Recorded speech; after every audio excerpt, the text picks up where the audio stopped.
Hai, halo Sobat Art, Assalamualaikum warahmatullahi wabarakatuh. Wah, sudah Senin lagi nih ya, gak berasa ya. 1 minggu kemarin dan saatnya kita ketemu lagi di Saatnya Bicara Baik. Nah, mau nanya, weekend kemarin Sobat Art main-mainnya sama siapa? Jalan-jalannya sama siapa? Makan siangnya sama siapa? Sama teman-teman? Atau di rumah aja sama keluarga?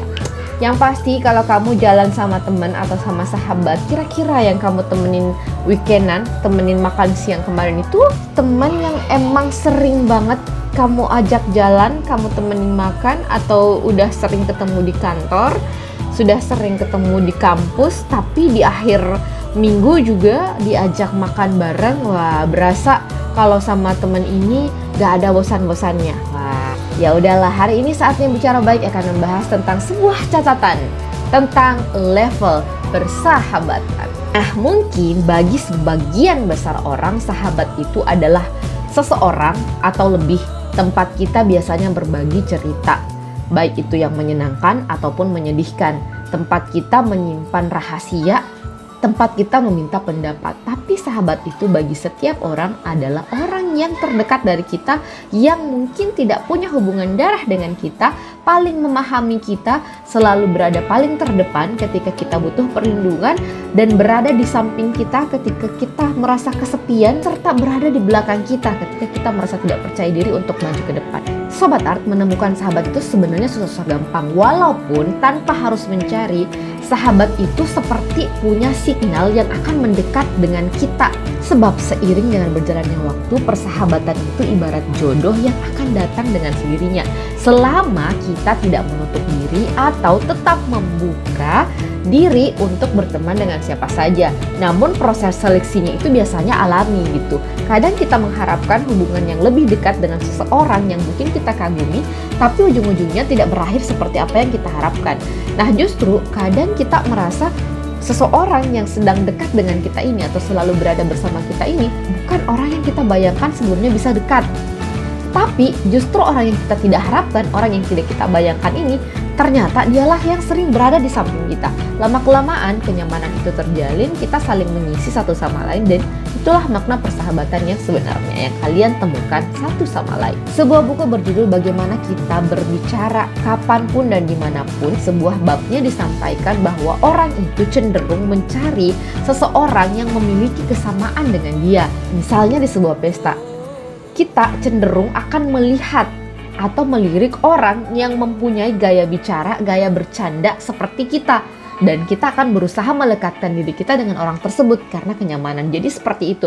Namun kita juga cenderung berusaha memaksakan diri untuk masuk dalam sebuah circle atau bergabung dalam sebuah kelompok meja makan yang di situ kita pengen gabung, tapi baru beberapa menit atau baru beberapa detik aja kita duduk di sana merasa nggak nyaman gitu.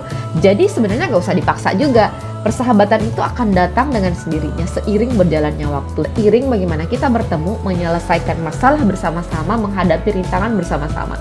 Karena dalam sebuah relationship akan ada rintangan yang akan kita lalui bersama. Nah, rintangan ini akan membentuk hubungan kita ini menjadi ke versi yang baru dari sebelumnya. Apakah semakin erat, atau akhirnya karena sebuah rintangan kita jadi menjauh. Dalam dunia pertemanan tentu tingkatannya berbeda-beda. Ibarat makan ayam geprek, pertemanan itu punya level masing-masing. Ada level pedas 1, 2, 3, dan seterusnya. Dalam pertemanan nih, ada yang namanya level kenalan, level teman, teman dekat, sahabat, sahabat dekat. Jadi level tertinggi adalah sahabat dekat. Teman, teman kerja, teman sekolah, teman kampus. Teman dekat, ini di atasnya teman lagi nih. Teman kampus tapi misalnya sering diajak jalan bareng gitu. Nah, terus ada sahabat. Nah, intensitas pertemuan antara teman dengan sahabat ini lebih banyak sahabat daripada teman dekat gitu. Lalu level tertinggi adalah sahabat dekat. Yang mana itu sahabat dekat? Sahabat dekat itu adalah sahabat yang kamu benar-benar udah menceritakan rahasia kamu sedalam-dalamnya ke dia. Sebaliknya seperti itu juga. Nah, pada level sahabat dekat ini biasanya kita lupa kata maaf dan kata terima kasih.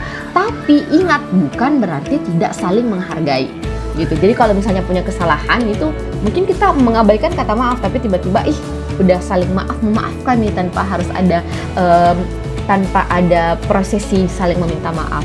Atau misalnya saling memberi kado, ucapan terima kasihnya nggak heboh banget ya, tapi terima kasihnya mungkin langsung dibalas dengan ungkapan terima kasih yang lain. Misalnya berbalas dengan saling mengirim kado dan seterusnya. Nah, kalau sahabat dekat ini ibarat penjelmaan lain dari diri kalian. Jadi kayak kalian menemukan dia punya kemiripan dengan diri kalian gitu. Jadi seolah kalian bercermin, seolah jiwa kalian ada di tubuh yang lain gitu. Itu sahabat dekat. Kalian melihat diri kalian ada pada orang tersebut. Untuk bisa menemukan sahabat dekat itu tidak mudah. Bisa dibilang itu ibarat anugerah. Dan tidak semua orang punya rezeki dapat sahabat dekat gitu. Ada yang punya sahabat dekat tapi singkat waktunya, atau memang ada yang tidak ketemu sahabat dekat sama sekali gitu. Jadi memang ini seperti ibarat rezeki yang dikirimkan Sang Pencipta kepada kita, dan tidak semua orang memiliki. Karena sekali lagi rezeki yang Tuhan kirimkan ke kita itu kan beda-beda ya. Ada orang yang punya rezeki materi, ada orang yang punya rezeki sahabat dekat. Itu dia. Nah, biasanya sahabat dekat itu paling banyak dua. Jadi dia berada di sisi kiri kita dan berada di sisi kanan. Ibaratnya kayak gitu nih. Dia menutupi keburukan kita sekaligus memperlihatkan kebaikan kita. Jadi biasanya untuk level sahabat dekat ini tidak pernah lebih dari 2 gitu, sahabat terdekat. Jadi emang hanya masalah privasi hanya dia yang punya. Kalau sahabat ya mungkin agak lebih banyak bisa saja. Tapi kalau sahabat dekat ini biasanya tidak lebih dari 2 orang. Nah, kalau sudah lebih dari 2 sahabat nih, lihat dulu nih, bener nggak nih sahabat dekat? Biasanya sih ada sahabat dalam sahabat.